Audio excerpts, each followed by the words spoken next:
were going to put some ballast in between the station. So wish me luck. I'm not going to show you how to ballast. There's plenty of videos on YouTube how to do that. So I shall now put some ballast down, get it sprayed with some water, PVA, washing up, a little bit of washing up liquid, 50-50 water mix. Yeah, wish me luck, let's see how it goes. So as you can see at the moment, I'm just put little piles of ballast down and then I'm brushing it finally into there before we add the water and PVA mix. So straightforward. So you just keep going, use your spoon, I just use a teaspoon, and then you just spread it down like that. Well, this is how I do it, don't take this as a tutorial, this is how I do it. And then as I'm brushing, I shall make all that cover nicely before I add the water.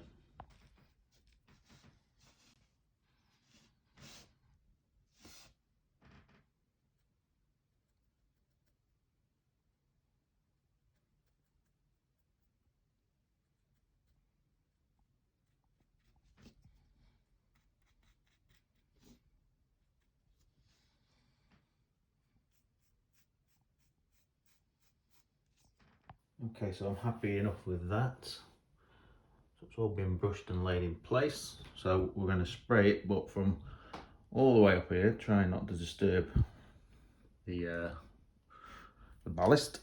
And then we shall put the PVA on. And hopefully that goes okay. So we've now sprayed it, it's now wet. So let's add the 50-50 glue, a bit of washing up liquid mix.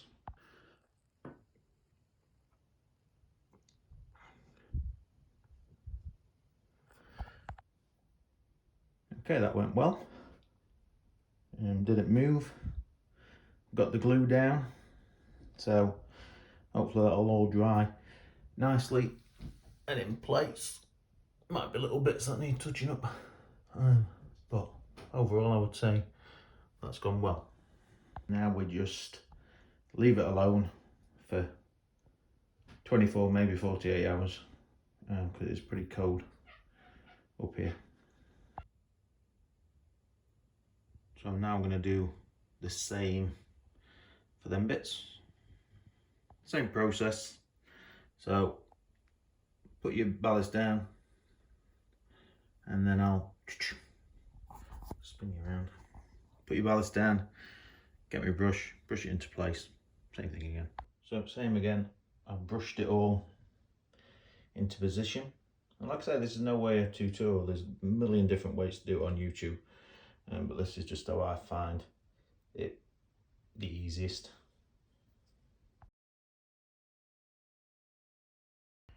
Okay, so that one's now all down and looking the part. It's just a slow process, but take your time, looks better. Make sure as much as you can get it off at sleepers. It looks convincing enough. Okay, same again, sprayed it, glued it. So now that one's soaked in, I'll just quickly go over it rails very delicately just to get some residue off it rails, save me a job later. So all I do, bit of paper towel, end at finger, and just run it over track steadily. And that's it. That's all I'm going to do for this section. I don't think you want to do too much all at one go because you'll start rushing it and making mistakes. So them two bits there now look pretty good. I'll leave them to dry and then we shall tackle the two curves, and then we'll do this bit up to here, and then we shall brave the point work.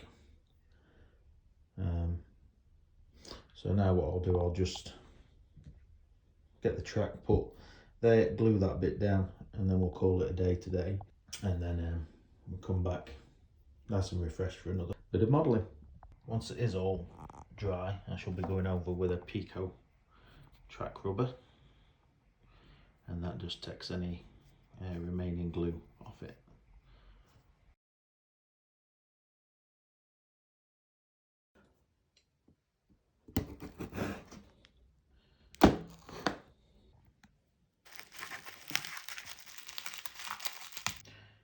We can now finish the fiddle yard. So there we go, that's it. So like I say, 2 full trains in there with 3 carriages, one there, and then this will be good for wagons, goods train, whatever.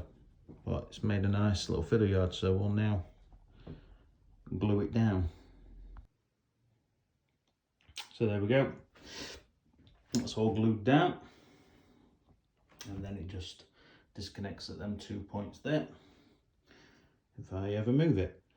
Stuck it down with my trusty glue what I've been using. It's not Copydex, it's not PVA, it's multi-purpose impact instant contact adhesive. Perfect. And I did have to take this bit of track up here, and all I did to get it up was get a sharp Stanley knife blade, more like it, you know, the long blades, slid it along the edge, came straight off, no problem, no messing. So it's worked for me. So that's what I use to stick it down. It's been a couple of hours, so the ballast is obviously still wet through. I think it's going to take a good 48 hours up here because it's a bit nippy. But you can see it's not looking too bad. It'll brighten up as it dries up. But that weren't a bad experience really. And then we've done that in between there. So that's that. Buffer stops on. Just the Hornby ones. They go on nice and easy. It's quite nice to work with this track, I must say. I'm enjoying it. Don't know whether it's obviously it's experience that you get from doing your layouts, but it seems to be, touch wood, coming together without too many hiccups. So that's the update for now. So really I'm waiting for the HM 7000s to come, because I want to just 100% check all this area, the points all working electronically and everything, and the train's running nicely. So that's what I'm waiting for. I can drill that once everything's dried, and drill in here to sort out where the lights are going to be coming up, so I can do that while I'm waiting. But hopefully it shouldn't be too long before that app's now released, and then they can start sending us the decoders. So yeah, catch me on the next one.